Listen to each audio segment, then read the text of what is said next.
परंतु यीशु मसीह ने उसे साथ रहने की आज्ञा नहीं दी, मरकुस 5:19, और उससे कहा, अपने घर चला जा, अपने लोगों को बता कि तुझ पर दया करके तेरे लिए कैसे बड़े काम किए।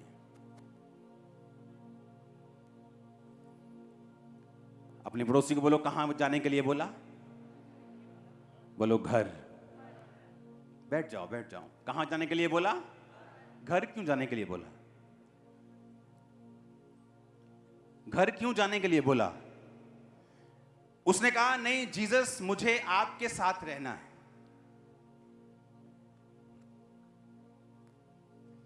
मुझे आपने हील किया है, मुझे आपके साथ रहकर आपके चेलों की तरह काम करना है। प्रभु कहता है, नहीं, अभी नहीं। कहां जा? घर चला जा और जाके अपनी फैमिली से बात कर। आप सोच भी नहीं सकते जीसस के हार्ट में कितना इंटरेस्ट है आपकी फैमिली के लिए। आप इमेजिन भी नहीं कर सकते।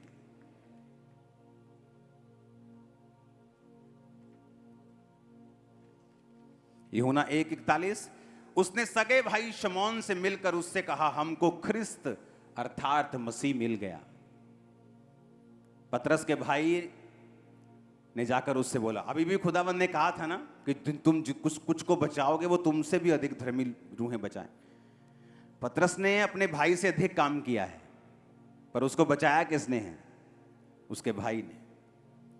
उसका भाई जाके अपने घर जाके बोलता है कि हमें ख्रिस्त मिल गया है, आ जाओ। डोंट वरी, परमेश्वर इंटरेस्टेड है आपकी फैमिली में। बैठ जा जीसस ने। Name of Jesus, thank you Lord, thank you Lord, hallelujah. शैतान को मार खाने का मजा आता है। हाँ, वो कहता है वचन के बीच में भी मारो। परमेश्वर इंटरेस्टेड है आपके परिवार में। दोस्त बदल सकते हो, परिवार नहीं बदल सकते। बेस्ट फ्रेंड चेंज हो सकता है, बाप चेंज नहीं हो सकता। बेस्ट फ्रेंड एक गाली निकाल दे, ऐसी बात कर दे जो दिल को चुभ जाए, चेंज हो जाता है। बाप वैसी 100 बातें भी करे तो चेंज नहीं हो सकता। तो यीशु मसीह को मालूम है तुम सब कुछ बदल सकते हो, लेकिन अपना परिवार नहीं बदल सकते। और तुम्हारा आनंद अधूरा है जब तक तुम्हारा परिवार मसीह में नहीं होता।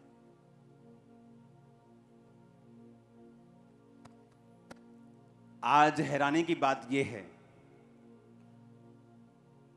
कि जब कोई शरीर में मर जाता है तो लोग रोते हैं, पर उनकी अपनी फैमिली में अगर कोई आत्मा में मरा हुआ है वो रोते नहीं। नहीं नहीं, अपनी मर्जी आ काके दी, असी नहीं पार पाई दा।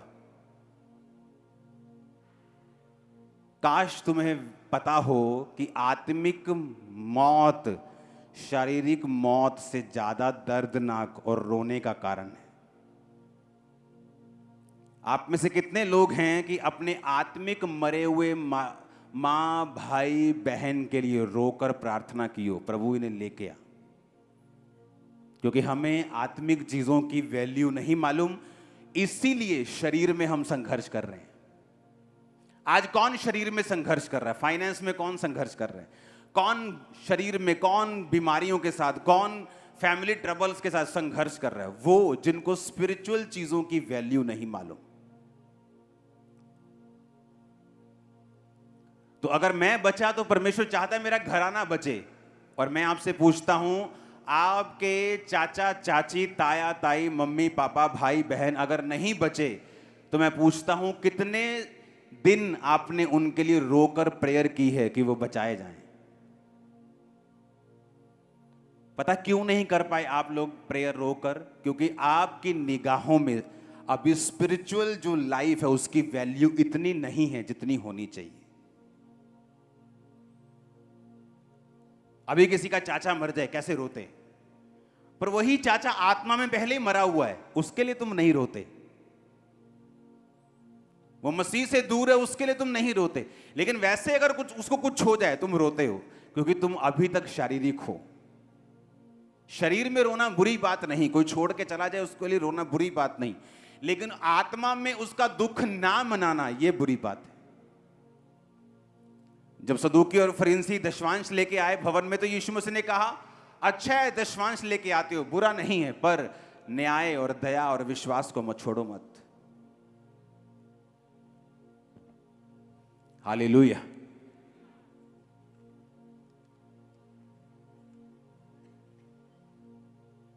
थर्सडे का वचन आपने नोट कर लिया था, प्रेरितों के काम 16 उसकी 30 से 34, प्रेरितों के काम 1 उसकी 8, यूहन्ना 4 उसकी 35, रोमियो 5 उसकी 12, भजन संहिता 51 उसकी 7 से 13, इब्रानियों 11 उसकी 8 से 10। ये आप थर्सडे का वचन रिपीट मोड पे सुनो। बताया है रूहें कैसे बचानी है, उद्धार का मतलब क्या है, क्यों जरूरी है, क्योंकि अगर उद्धार नहीं है आप अपनी लाइफ के किसी भी हिस्से पे शैतान का अटैक देखोगे। आज बिजनेस चल रहा है, कल अटैक हो गया, क्यों? क्योंकि अगर हमने उद्धार पा लिया है, हम परमेश्वर में पवित्रताई में बने हुए हैं, उद्धार पाने के बाद शैतान का हमारे ऊपर कोई भी अधिकार नहीं रहता और वो अटैक नहीं कर पाता। इसलिए उसने कहा था कि अय्यूब के चारों ओर तूने बाड़ा बांधा है, क्योंकि ये तेरे वचन पे चलता है, तो मैं इसको छू नहीं सकता। हालेलुया। तो उद्धार जरूरी इसलिए है। दाऊद इसीलिए कहता था कि मुझे फिर से उद्धार का हर्ष दे, क्योंकि उसे मालूम था कि पाप करने के बाद उद्धार का हर्ष खत्म हो चुका है और उसके जीवन की 66 लड़ाइयां जीतने का कारण उद्धार ही था। राजे की कुर्सी पे जाने का कारण उद्धार ही था कि परमेश्वर के साथ वो बना हुआ था, आत्मिक जिंदगी उसकी सही थी। जब वो बिगड़ी तो उसने ये नहीं कहा मुझे पहले हील कर, मैनू चंगा कर, मैनू वीजा पहला मिल जाए। उसने कहा परमेश्वर पहले मुझे उद्धार का हर्ष दे, मेरे पाप माफ कर, ताकि मैं फिर तेरे साथ जुड़ जाऊं। क्योंकि यीशु ने कहा अगर तू मेरे धर्म और राज्य की खोज करेगा, मेरे साथ फिर से जुड़ जाएगा, तो सारी वस्तुएं जो दुनिया इनके पीछे क्रेजी है तुझे पीछे पड़ के मिलेंगी, पीछे पड़ के। हालेलुया।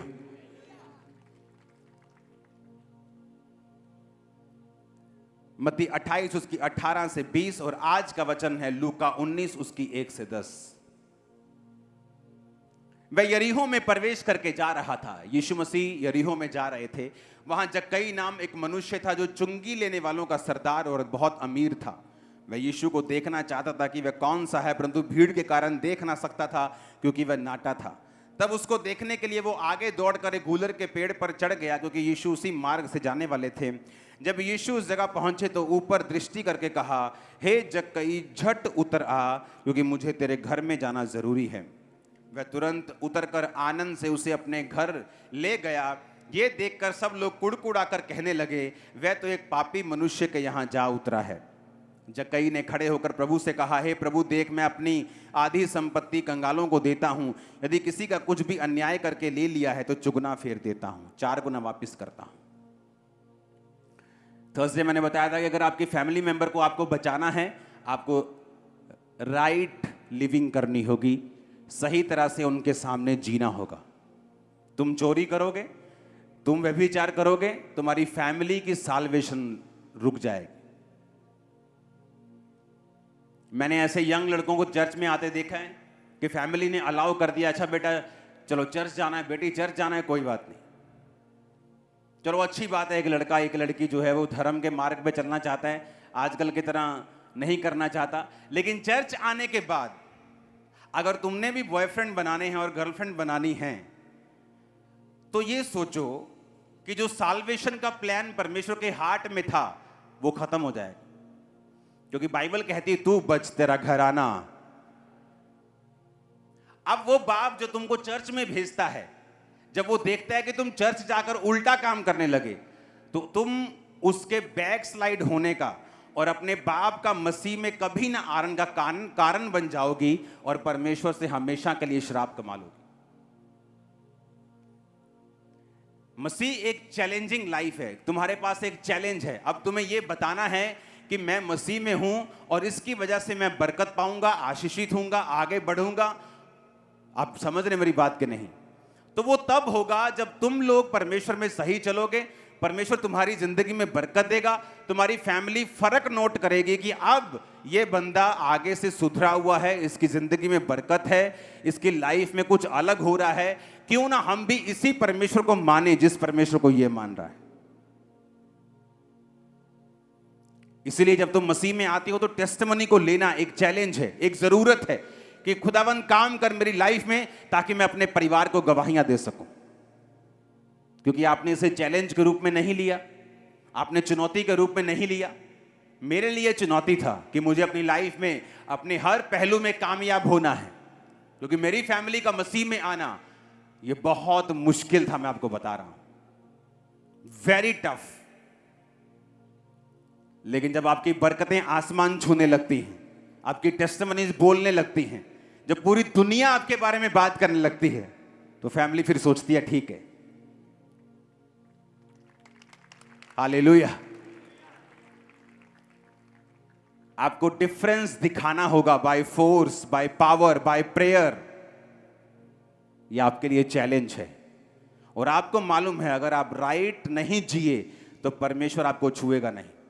जब वो आपको नहीं छुएगा, आप प्रभावित नहीं कर पाएंगे अपने परिवार को।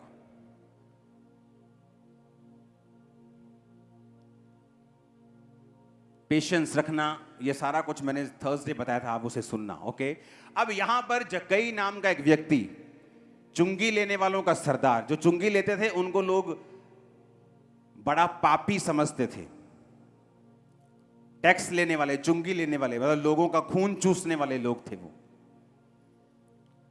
जब वो उसने देखा कि यीशु मसीह यहां से निकलने वाले, भीड़ बहुत ज्यादा है, तो गूलर के पेड़ पे, वो देखो पेड़ लगे हुए पीछे, हाँ एक पेड़ पे चढ़ गया। और यीशु मसीह जब निकल रहे थे तो बाइबल कहती प्रभु यीशु मसीह ने कहा, हे जक्कई नीचे आ जा, आज मुझे तेरे घर में जाना जरूर। यीशु मसीह ने जक्कई से कभी मुलाकात नहीं की थी, उसको जानते नहीं थे, लेकिन उसका नाम लेके बोला कि नीचे आ जा। और बाइबल कहती जब वो यीशु मसीह उसके घर जा रहे थे, लोग बोले अरे ये तो पापी के जहां जा पड़ा। तो यीशु ने समझाया कि वैध भले चंगों को नहीं, बीमारों को जरूरी है। चर्च किन लोगों के लिए है? अच्छे वालों के, धर्मियों के लिए, जो सुधरे हुए हैं उनके लिए? ये उनके लिए है जो आत्मा में पापी हैं, जो बिगड़े हुए हैं, खुदा से दूर हैं। इसलिए परमेश्वर ने कहा मनुष्य का पुत्र खोए हुओं को ढूंढने और उनका उद्धार करने के लिए आया है। आप जीसस के जैसे हैं। अगर आप जीसस को देख लेंगे, आप कहेंगे तू मेरे जैसा है खुदावन। हालेलुया। हर बंदे को ऐसे ही लगेगा, चाहे वो काला है चाहे वो गोरा है, क्योंकि स्पिरिट का कोई रंग नहीं है। हालेलुया। अब एक इतना बड़ा व्यक्ति,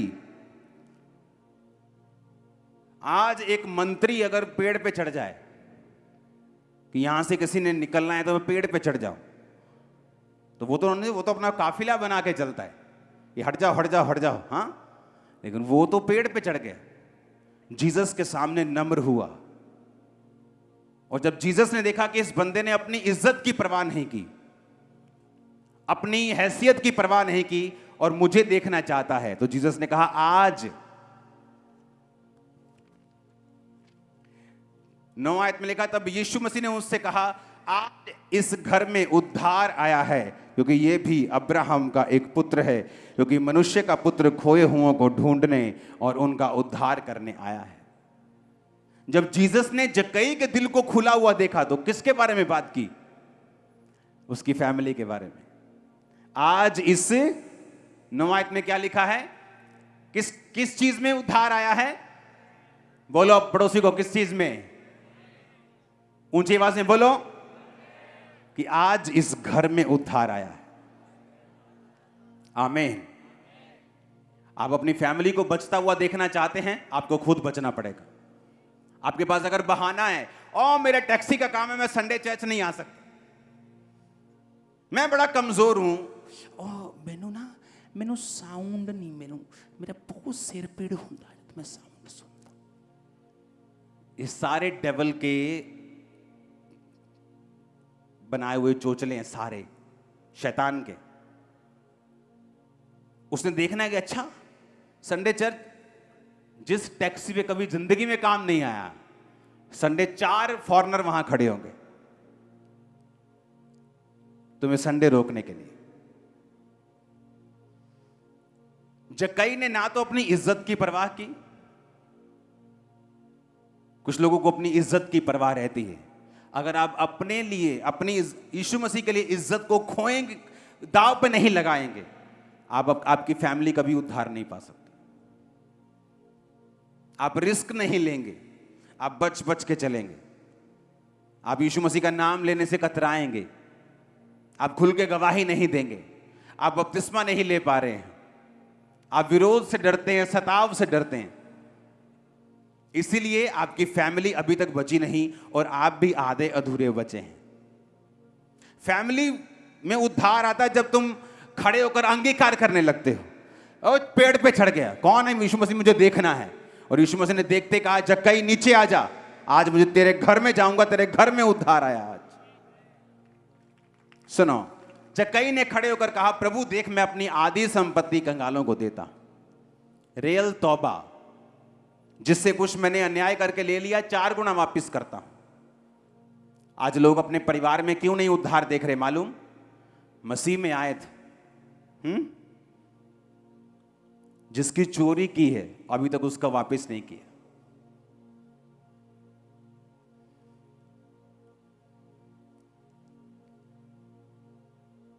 जिस बॉस के गले से पैसे चुराए थे उसको अभी तक पैसे वापस नहीं किए। और जब जीसस ने देखा कि जक्कई, जब बंदा अपने पैसे भी प्रभु को देने लगता है ना, तो यीशु मसीह को मालूम होता है कि इसका दिल अब खुला हुआ है। तो यीशु मसीह ने क्या कहा? जब उसने कहा, प्रभु जिसकी प्रॉपर्टी मैंने गलती से ले ली है, अन्याय करके ले ली है, धक्का करके ले ली है, मैं 4 गुना वापिस करता। और अपनी आधी प्रॉपर्टी, भाई साहब वो कोई 1 लाख 2 लाख का मालिक नहीं था। आज के अगर जमाने का बोलो तो उसके पास 100 करोड़ की कम से कम प्रॉपर्टी होगी। कहता मैं अपने 50 करोड़ गरीबों को देता हूं। जब जीसस ने देखा और कहा, आज इस घर में, पहले नहीं बोला, पहले कहा मुझे तुझे तेरे घर जाना है। क्या बोला पहले? मुझे तेरे घर जाना है, तेरे जीवन में जाना है, तेरे घर जाना है। लेकिन जब जक्कई ने सचमुच देखा कि यीशु मसीह मेरे घर आ गए और उसने अपने पापों का अंगीकार किया और तौबा की, रियल में तौबा। लेकिन तुम अब तक किसी घर पर कब्जा किया हुआ था, तुम मसीह में आ गए और अभी तक उसी घर में हो, तुमने तौबा नहीं की। जब तक तुम वो घर वापस नहीं करोगे, तुमने तौबा नहीं की। जब तक तुम वो पैसा वापस नहीं करोगे जो चोरी किया था, तुमने तौबा नहीं की।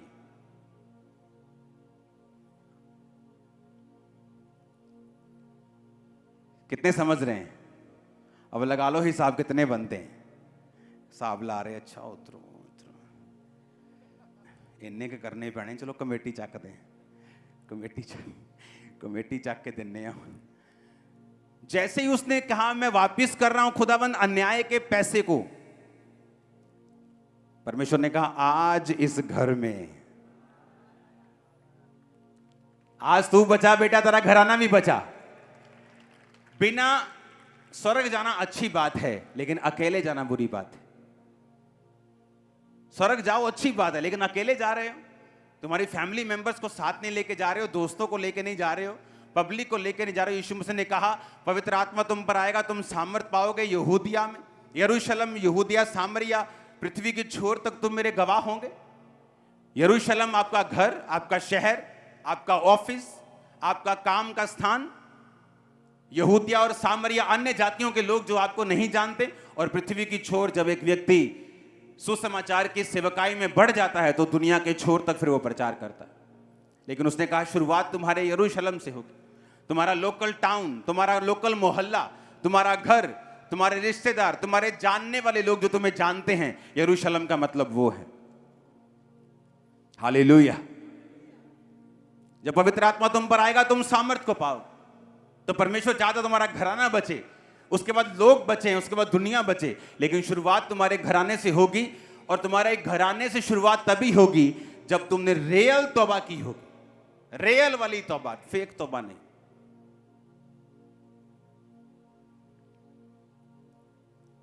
ऐसे मसीह व्यक्तियों को मैं जानता हूं जिसने 15 साल बपतिस्मा नहीं लिया। पता है क्यों? क्योंकि जहां वो काम करता था वहां सिलेंडर की गैस चोरी करनी पड़ती थी उसे, और बोलता था मेरा सरता नहीं घर का। इमेजिन करो 15 साल, अगर उसका 15 साल में एक्सीडेंट होता वो मर जाता, स्वर्ग नहीं जाता।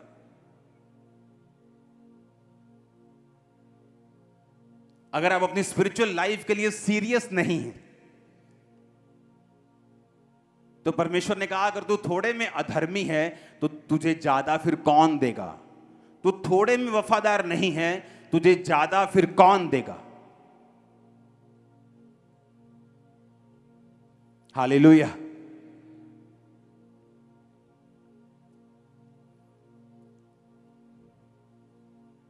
कितने समझ रहे हैं? आप अपने आप को एक चुनौती के रूप में लो कि मुझे ब्लेस होना है, मुझे अपनी बरकतों से, अपनी लाइफ से एक ऐसा आदमी बनना है जिसे देखकर दूसरे प्रभावित हों और मसीह में आए। आपका परिवार आपके प्रचार से कभी नहीं बचता। आपका परिवार आपकी सही लिविंग से बचता है, और दूसरे लोग जो आपको नहीं जानते वो आपकी कैरेक्टर से नहीं, आपके प्रीच से और गिफ्ट से बचते हैं। इसीलिए जो लोग गिफ्ट में तो हैं, हीलिंग कर सकते हैं, काम कर सकते हैं, लेकिन अगर आप उनके परिवारों में जाके देखो तो अविश्वासियों से ज्यादा गंद मचा हुआ है। ये जो बड़े बड़े नाम आप देखते हैं उनके परिवारों में गंद मचा हुआ, मैं कह रहा हूं इतना गंद है, इतनी लड़ाई है। अविश्वासी के घर में इतनी लड़ाई नहीं है जितनी इन लोगों के घर में है। क्यों? क्योंकि आपकी फैमिली आपके प्रचार, आपकी हीलिंग से नहीं बचती, वो आपके चरित्र से बचती है। हालेलुया। तो परमेश्वर ने कहा, जब उसने देखा कि मैं अपनी अन्याय से लिया हुआ पैसा वापस कर रहा हूं, तो परमेश्वर ने कहा आज इस घर में उद्धार आया है। जक्कई तू सीरियस है, तूने मेरे वचन को सीरियसली लिया है तो बचाया जाएगा। सही जीना कुछ समय के लिए आपकी रोटी को 3 से 2 कर सकता है, पर बाद में आपको सदा के लिए राजा भोज के साथ वो ब्लेस करेगा, सदा के साथ, सदा की लाइफ के साथ। यीशु मसीह, मैंने कहा, आपकी फैमिली में बहुत इंटरेस्ट रखते हैं, आप सोच भी नहीं सकते। जीसस ने खुद कहा अपने घर जा। पढ़ेंगे उसको फिर से, पहली लाइन को, मरकुस 5:19। जीसस ने कहा अपने घर जाकर अपने लोगों को बता कि तुझ पर दया करके प्रभु ने कैसे बड़े काम किए, तो अपने घर चला जा। कि मेरे साथ चेले हैं, वो काम करते रहेंगे, लेकिन अभी तू घर जा, अपनी फैमिली को सेव कर। टाइम आएगा बाद में तो पता नहीं कितने लोग प्रेरित बने होंगे, कितने लोग पास्टर बने होंगे। हालेलुया। इसलिए मैंने कहा ये एक चैलेंज है। आप मसीह में हैं, अगर आपकी लाइफ राइट लिविंग आप जी रहे हैं, आप एक चुंबक होंगे, ब्लेसिंग होंगे। ब्लेसिंग के लिए भी चुंबक होंगे, परिवार के लिए भी एक चुंबक होंगे, एक मैग्नेट होंगे। आपके वर्ड्स एक रिवर की तरह, एक हीलिंग नदी की तरह होंगे। अब जहां भी आप बात करेंगे वहां हीलिंग होगी, छुटकारा होगा, डिलीवरेंस होगी। आप जहां भी जाएं,